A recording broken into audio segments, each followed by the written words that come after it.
This is Popping the Bubble with hosts Sandra Ponce de Leon and Pete A. Turner. Hi, this is Lala from LatinaGeeks, and today we are on Popping the Bubble.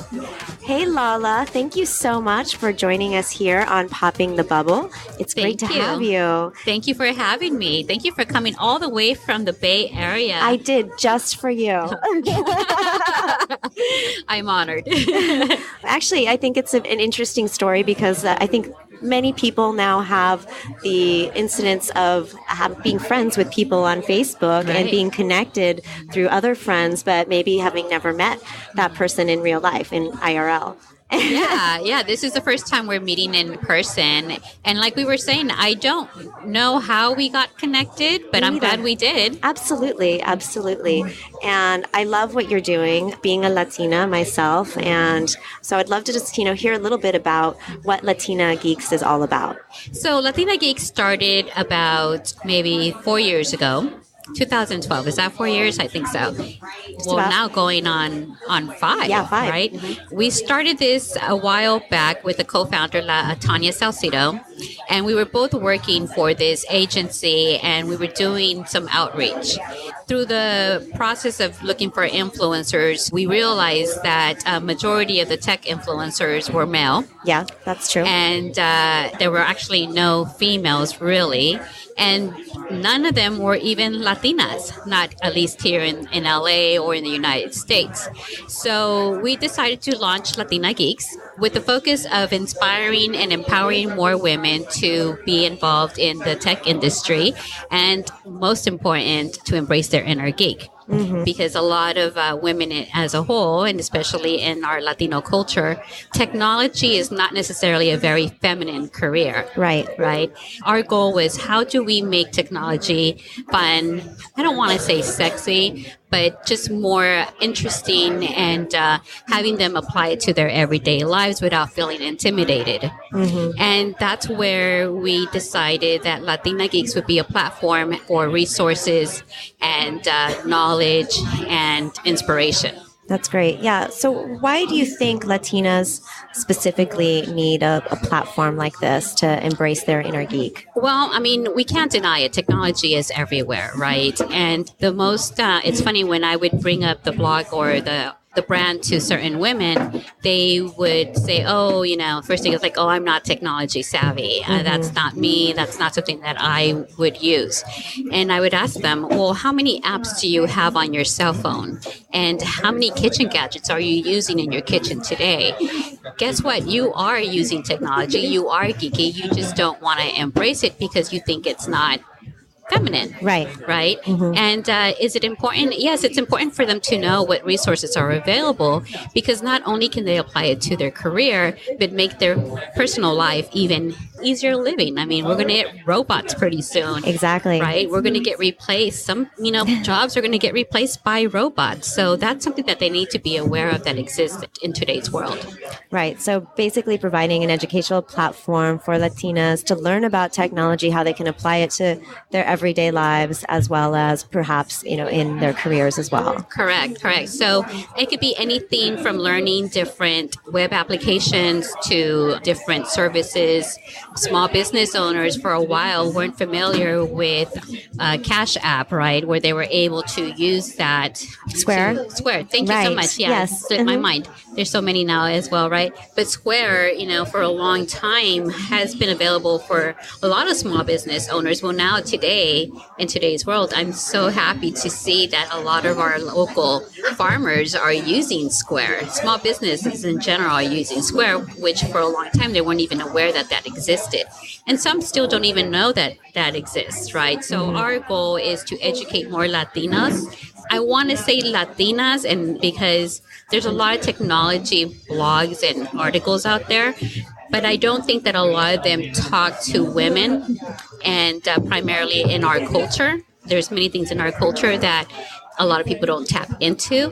And so our blog is more like a comadre to comadre type of chat, right? Comadre, I don't know, how do you translate that in English? How do you translate comadre in English?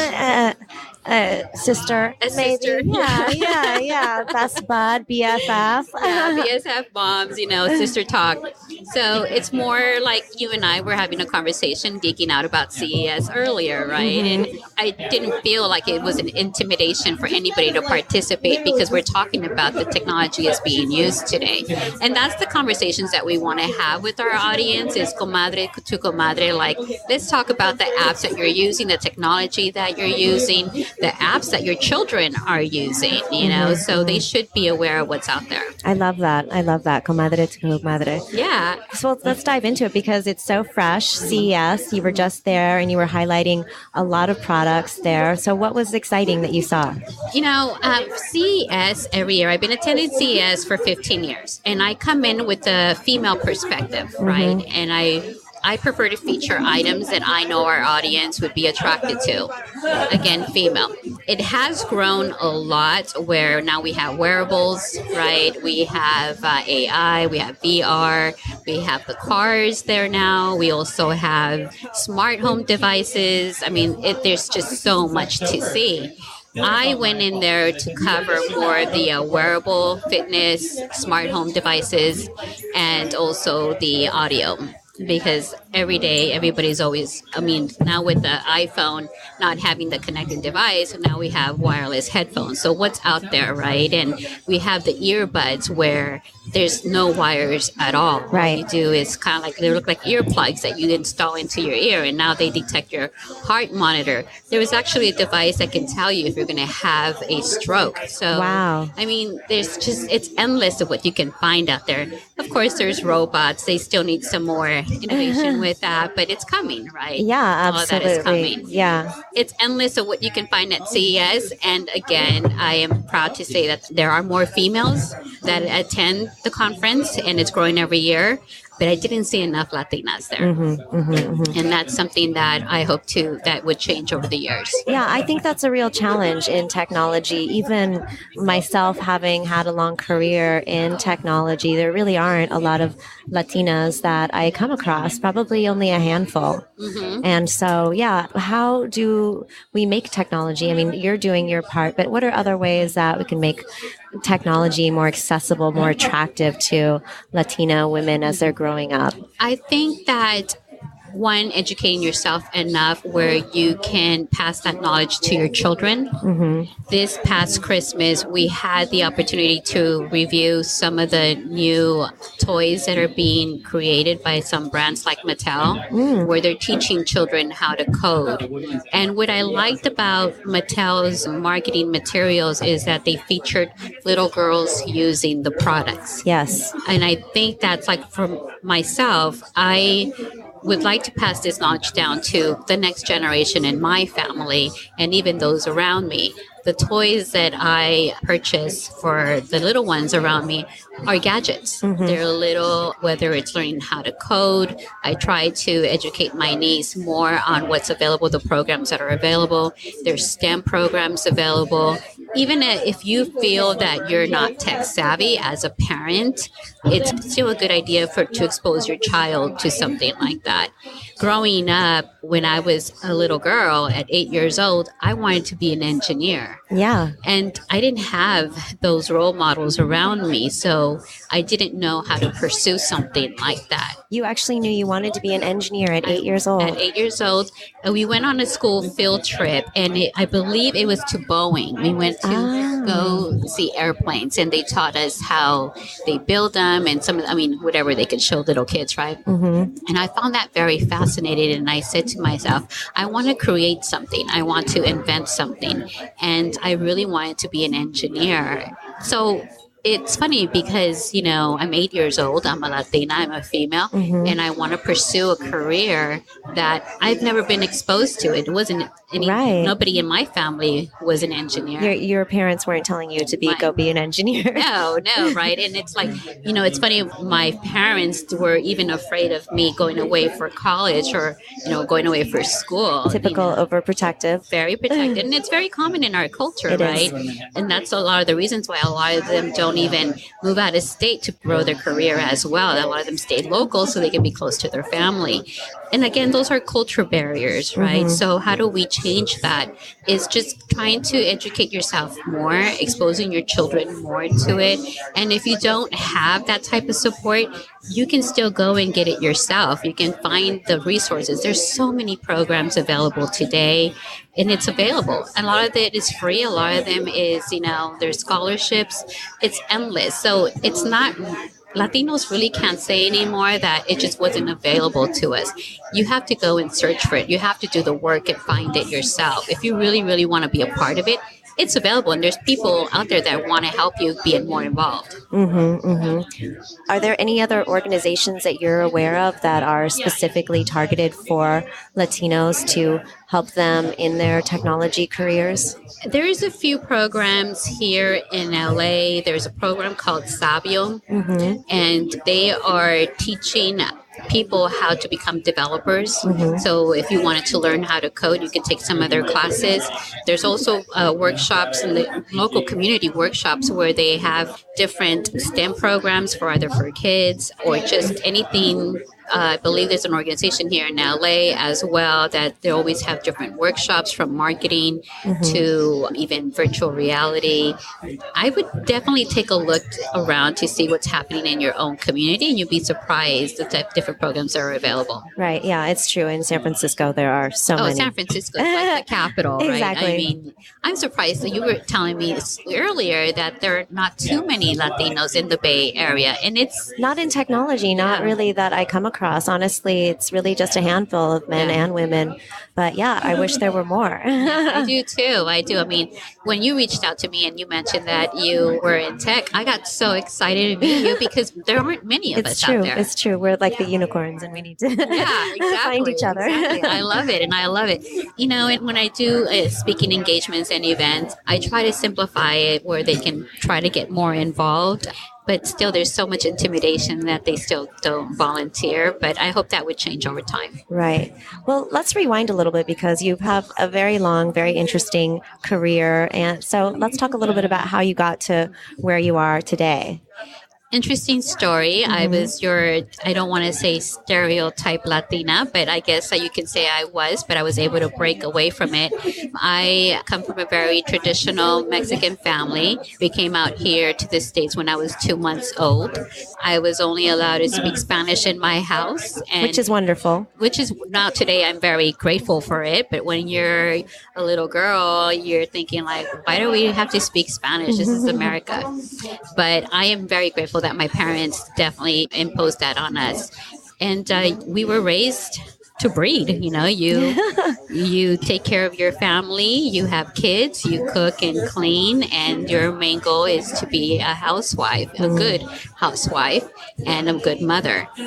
I didn't have that in my gene. I mean, I would like to say I was a very good mom because I did end up getting pregnant at 17. I dropped out of high school. Wow. I rebelled against my parents, and I've been on my own since I was a little girl. Well, teen, because I did not want to follow the house rules. Right. But yet, in spite of that, you've, gone through all of those challenges and it's landed you to where you are today. Definitely. I mean, I had to grow up pretty fast, and I have no regrets because it's made me who I am today, and it made me become a better role model for my son. Because here I am, 17 years old, and I'm with a child, and I thought to myself, oh my God, I'm that stereotype, right? And I didn't want to be that, so I wanted to make a change. I started working. I worked for an insurance company for 10 years where I learned a lot about business. It was commercial insurance, and learned about the liabilities, the laws. And I went to my boss when I increased their books by 50%. And I said, I want to get a higher commission. She said that was the highest that I was going to get. And I thought that's not enough. Right. And so I went and I was fascinated by the whole .com. And I was dating somebody at the time that was an early adopter. And I mentioned that I wanted to start my eBay account. And he said, no, you got to think bigger. You got to try something bigger than that because it's so saturated. So he brought up the idea of starting my own e-commerce. This was back in 2000. And he taught me how to code. Wow. He taught me how to basically, learn everything I needed to learn about owning an e-commerce, which was pretty early back in those days. Had no competition, and because of the fact that I had no competition, I was able to work with a lot of media outlets. I got featured in Oprah twice. I was featured in Life and Style. That's My amazing. products were all over the fashion magazines. What were you exactly selling? I launched a fashion jewelry e-commerce, and basically it was the look of more for less. So anything that you've seen in movies or that was, designer-wise, I made a cheaper designer version of that, which taught me how to work with manufacturers overseas. Wow. And just basically taught me everything that I needed to know about running a business. Right. So not only e-commerce, but also import, export, and logistics, Design. supply chain. I started designing my own jewelry. But I was in my 20s. I was hungry, and for me, the only thing that I wanted to do was learn and grow. And I had an amazing, I didn't get a chance to go to college, but that was my university. Yeah. And I learned everything that I needed to learn about business. Grew really fast because there was no competition. Unfortunately, around 2009, that was when basically all the bigger brands started jumping online and adding tons of marketing budget towards their online outlets, and kicked me off my rankings on Google. I was ranging anything between 1 to 5 on rankings on Google, which, if you know how that goes, right? If you're not on the first page, you don't exist. Exactly. So that definitely affected my business. It also affected the relationship that we decided to dissolve the company in 2010. And so here I am at 2010, dedicated almost, 10 years of my life to an e-commerce platform. And I had to start all over again. And so where do you go from something like that, where it was constantly feeding you with knowledge, to what's the next chapter? What's the next thing that's going to be big and that I need to grow? Right. I came across some friends that owned a digital marketing agency. And they hired me. They asked me to start their social media department. And at the time, I thought to myself, but I'm not in social media. I'm in e-commerce. Like, why would I do social media? Right. And I'm glad I did, because I ended up falling in love with that career and that skill. I realized that I was already doing it. Right. But now I was teaching other brands how to do it.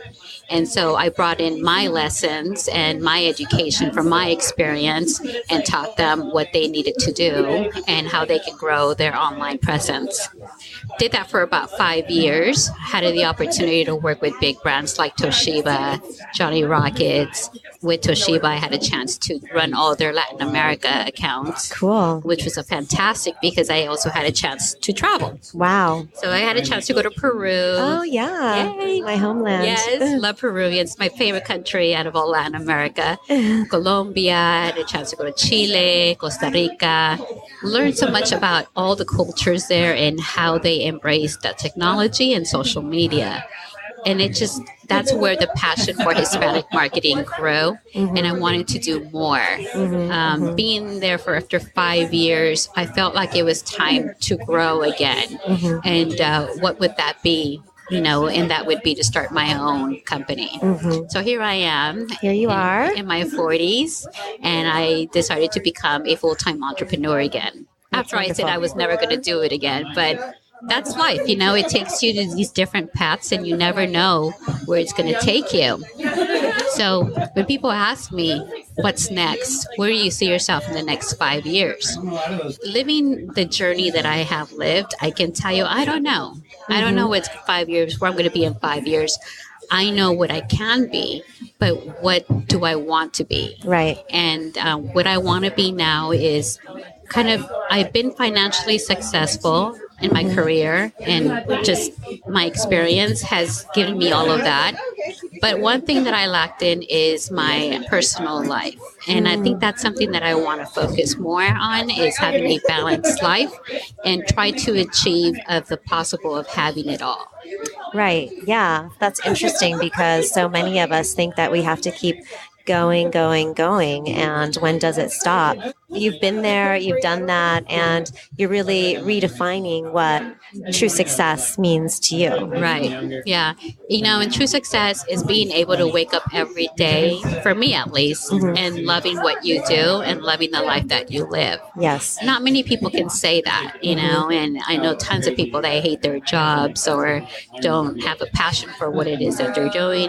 A lot of them have passion for just making money. For me, it's a little bit more than that. It's about being able to give back and also being able to be happy with the things that I'm able to give back, right? So if that means helping small business owners, especially small business owners that, don't have the budget, because I was there. Right. I was there. I was that person that didn't have that big marketing budget that Macy's or JCPenney had, right? And I had to go through a lot to learn what I learned. And a lot of business owners, especially Latinos, don't have those resources available. And that goes back to LatinaGeeks, where we are able to provide those resources. That's so wonderful. I love that, the fact that you give back to your community and are dedicated to that.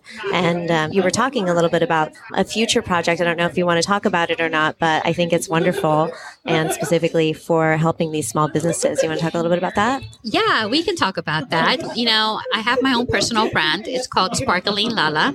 SparklingLala.com. SparklingLala.com. And it basically talks about culture, travel, and food. I'm Latina. I love food. You can tell from my curves. I love beautiful curves. Thank you. And, I love making my traditional foods, but I also love the world.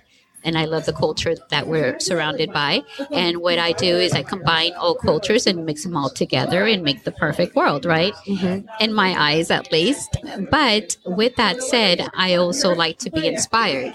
And so what I'm doing this year is I'm interviewing restaurant owners, business owners, and talking about what their small business and what they have to offer, because of the fact that they don't have the marketing budget to hire possibly somebody to handle their social media or to handle a marketing strategy, I can at least help them, supporting them by sharing their story. And so Sparkling Lala is going to be doing interviews of small business owners and maybe giving us some tips and some of the foods that they prepare.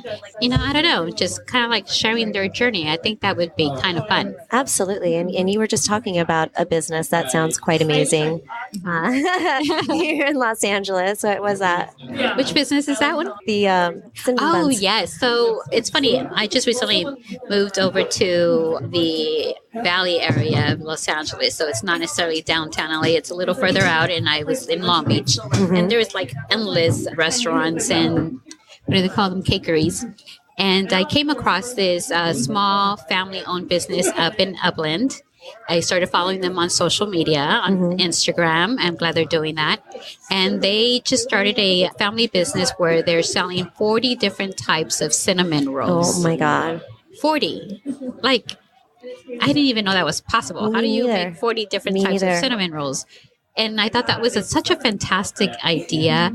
And they have like cinnamon rolls with cheesecake on top of them. They have some where they are almond joy. They have like apple pie. Yum. I mean, like it's endless, and they look amazing. Oh my gosh! So I'll be doing a feature of their business and kind of talk about their story on the blog. And we'll be, I don't know, maybe every month we'll talk about a different business owner and their journey. That sounds like so much fun. I'll definitely be. And we'll learn to bake. I don't know if that's quite up my alley, but you'd be surprised. You'd be surprised. So I think you're a total inspiration to women out there, Latinas out there, for everything that you've done, giving back to the community. What are some pieces of advice that you'd give to some young female entrepreneurs out there? To my Latinas out there, and I'm going to say this for all women, I would like to tell them that they don't need to change who they are, and they can embrace their personality, because that's what makes them unique. My Latinas, I would like to see them embrace their culture more, because if it wasn't for my culture, I wouldn't be where I am today. There would be no Latina Geeks. Right. So I do hope that they can use that as an asset to grow in their career, because they're able to provide information that a lot of businesses, brands aren't aware of. So embrace who they are, and also invest in their education. And I'm not necessarily saying like a fancy college or anything like that. Of course, that's also great. I'm saying like, once a week, or even 30 minutes a day, try to learn something new, even if you feel like you don't need it at that very moment, because you never know where it's going to go, or it may inspire a new idea during a conversation that, that is just happening. And all of a sudden you're like, wait a minute, I learned this the other day, and all of a sudden that becomes a skill for you. And most important is make sure that you're always growing and always on top of whatever it is that you want to be amazing at, right? I mean, if you're passionate about marketing, learn everything you can about marketing.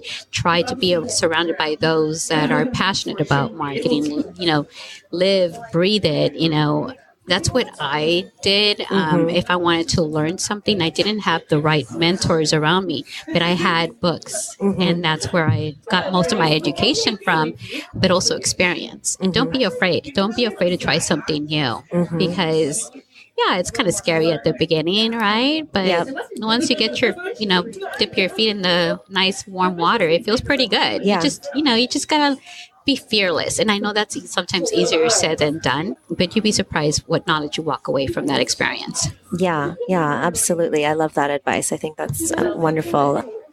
Just even thinking about my own career and projects and initiatives, and always good to take those things to heart, always be learning and pushing yourself outside of your comfort zone. That's what life is about, really. Yeah. If you're not, there's a phrase that says something like, if you're not scared, or if you're not comfortable, you're not learning, or if you're uncomfortable, you're not. I forget how it goes, but you know what I'm saying, right? I've heard it. If you're not afraid, you're not learning, or something like that. I don't know. But that to me is important, is to be able to learn something new every day, all the time, even if you feel like you don't need it at that moment. Right. So now that you're becoming an entrepreneur again, you are an entrepreneur again, what are you looking for in terms of your business relationships, or, what can we help you in terms of bringing to the table for you? I've had the opportunity to work with big brands. Like I said, I would like to work with more Hispanic brands. Latin America, they still need a lot of work in that area. Being able to travel through Latin America, we take what we know for granted here. So I would love to work with brands that would like to get more exposure through Latin America, or even in the U.S. Hispanic market. I have a passion for that. I love my culture.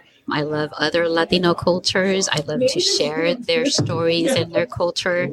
And you'd be surprised, we're not one size fits all. Oh, no, not at all. Right? So we are very different. Even in the U.S., the West Coast is different from the East Coast. And so I think a lot of brands, when they create marketing strategies for the Hispanic market, they try to put a one size fits all, and it's not that. And I would love to be more involved and share the knowledge that I've experienced. Yeah, absolutely. That's great. Cool. One thing I would like to add is I would love to see more Latinas get involved with LatinaGeeks. They can follow us on LatinaGeeks.com or on Facebook, Instagram, and Twitter. If you even just have any curiosity about technology, or maybe you had a great experience that you've had with some type of tech, definitely send us an email, contact me, and we can talk about that and may possibly feature you on LatinaGeeks.com. That's great. And that's something that I'm going to be doing myself. Yes, and excited. I maybe do a guest blog on Latina Geeks, which I'm really excited about, because I'm very excited to talk about this conference that I just attended here in Lala Land. And the reason I got to meet Lala. But thank you so much for joining us here. And it's been a great conversation. Love what you're doing. And I'm excited to be involved as well. Awesome. I would love to have you if you can share more of your knowledge, because I know you have, another Latina in tech. I got to hear your story too. Everybody has to hear your story. Oh, thank you. Thank you so much, Lala. Thank you.